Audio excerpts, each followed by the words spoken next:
how serious is this one, Petya versus the WannaCry that we saw last month? WannaCry was basically a test run. It had a kill switch built into it. It was trying to discern how far it could go. This one is a full-fledged forest fire.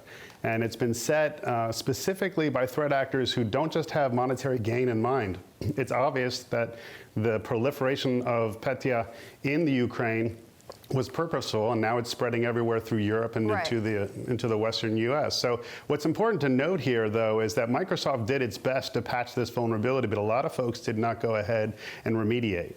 So, but is this a test for another? That was a test for this. Is this a test for something more?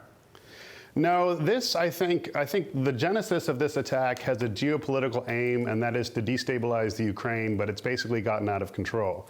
There's a monetary aspect to this, but that's essentially the icing on the cake. The reality here is that shadow brokers, when they pilfered the vault of the CIA and NSA, when they stole the weapons that were created by the U.S. Defense Department and intelligence communities, they are now essentially becoming lords of war, and they're distributing this weaponry to criminal syndicates around the world who are widely utilizing these things. And that's highly problematic. That's a game changer if you think about the civility in cyberspace. You mentioned, Tom, a moment ago, though, about how Microsoft did come up with a patch, but that a lot of companies didn't put them in. If they had put them in, would they have been protected against this?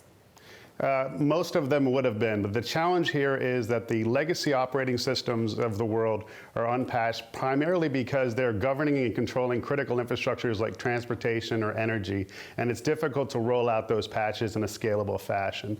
What's unique about these types of attacks now is they actually impact the physical realities of humans in that they destabilize transportation, energy grids, and banking and finance systems, especially in Eastern Europe.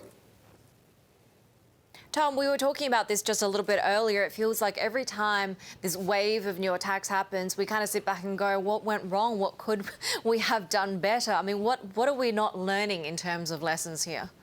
We're not learning that we have underinvested in cybersecurity, that cybersecurity is truly a functionality of conducting business. It's part of brand protection, but we need to be deploying best-of-breed, next-gen technologies like deception grids, like breach detection systems, like adaptive authentication. These are technologies that are not prescribed by standards organizations and not prescribed by regulators, but must be essentially embraced because the world has become far more hostile in cyberspace. I mean, as you say, this latest attack is more sophisticated than WannaCry, so how bad does it get from here? Well, this attack is more sophisticated because it doesn't just use that exploit in Microsoft's operating system. It also allows you to move laterally or pivot between systems that may have not have been vulnerable in the first place through the way that administrators can control those systems. And so this one will be much greater impact. It will colonize much more infrastructure. And my greatest fear is that the adversary here is not about the money. The adversary here may leave these critical systems locked up and dysfunctional for a time in order to essentially affect and project geopolitical power.